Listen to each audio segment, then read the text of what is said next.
देग्लायनि higher secondary जोबथा आनजाद बेवहाय जोंनि फरायसालिनिफ्राय साइन्स स्ट्रिमाव गासै 22सा फरायसाफोरा आनजाद लिरदोंमोन। बिनिनो सा 7 फरायसाफोरा सेथि थाखोआव उथ्रिनो हादों।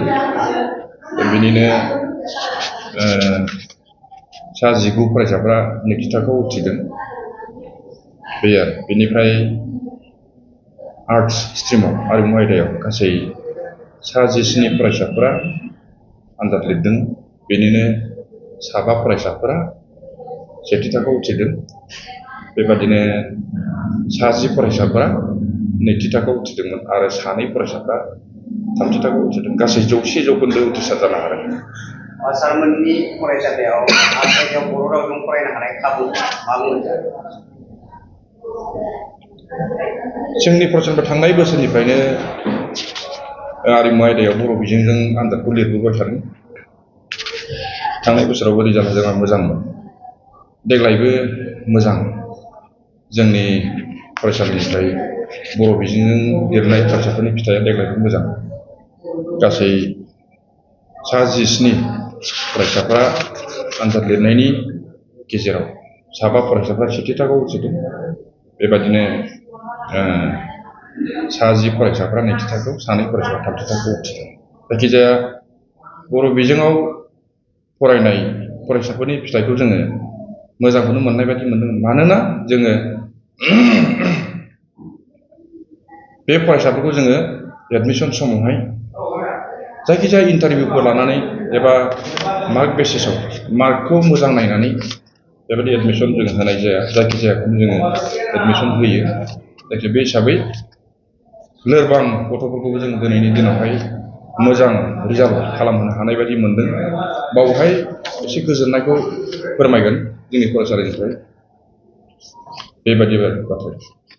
सार, बर' फरायसाफोरखौ आयदाजों लानानै बर' रावजोंनो फरायनांगोन होननानै सानदों नामा सार? बर' राव थुनलाइखौ फोरोंनो थाखायथ' जों बर' रावजों फरायनायनि गोनांथि दंखायो। बे जोंनि इउएन एकाडेमिनि थांखियाथ' बेनो। इउएन एकाडेमिनि थांखि आरो नोजोरा जोंनि बर' बिजोंजोंनो फरायसाफोरखौ फोरोंनानै कुवालिटि इडुकेसन दिहुनगोन। लोगोसे बर'नि राव थुनलाइखौ बिजोंखौ जोङो फोथांगोन। बे मोनसे थांखिजोंनो क'क्राझार इउएन एकाडेमि बेयो 2002 मायथाइयाव गायसनजानायमोन। बेबादिनो जोङो 2009 मायथाइयाव जोङो जोंनि सिमेन्ट सापरियावबो इउएन एकाडेमिखौ फसंदोंमोन। आरो जोङो दिनैसिमबो बर' बिजोंखौ फोथांनो थाखाय जोङो जेरै हागौ जोंनिफ्राय नाजाबोबाय थादों आरो नाजालांबाय थादों। आं बेखौनो बुंगोन। ओइचएस आनजादाव जायफोरा फरायसाफोरा उथ्रिसार जानो हाबाय, फरायसाफोरखौ मा फोरोंगोन? ओइचएस आनजादाव नाजानानै जाय फरायसाफ्रा दिनैनि दिनाव उथ्रिसार जानो हाबाय, बे फरायसाफ्रा फैगौ समाव गाव गावबागाव थांना थानायनि राहा लामाखौ बुथुमनानै लानो नाजानांगोन। जाय साइन्स स्ट्रिमफ्राव फरायदोंमोन, बे साइन्स स्ट्रिमाव फरायनाय फरायसाफ्रा सोरबा डक्टरनि, सोरबा इन्जिनियारनि एन्ट्रेन्सफोर होनानै एडमिसनखौ हायोबा लानांगौ आरो हायाब्ला सोरबा बिएससिफोरबाबो फरायथों। जायखिजाया कुवालिटि इडुकेसनखौ लानो नाजानांगौ।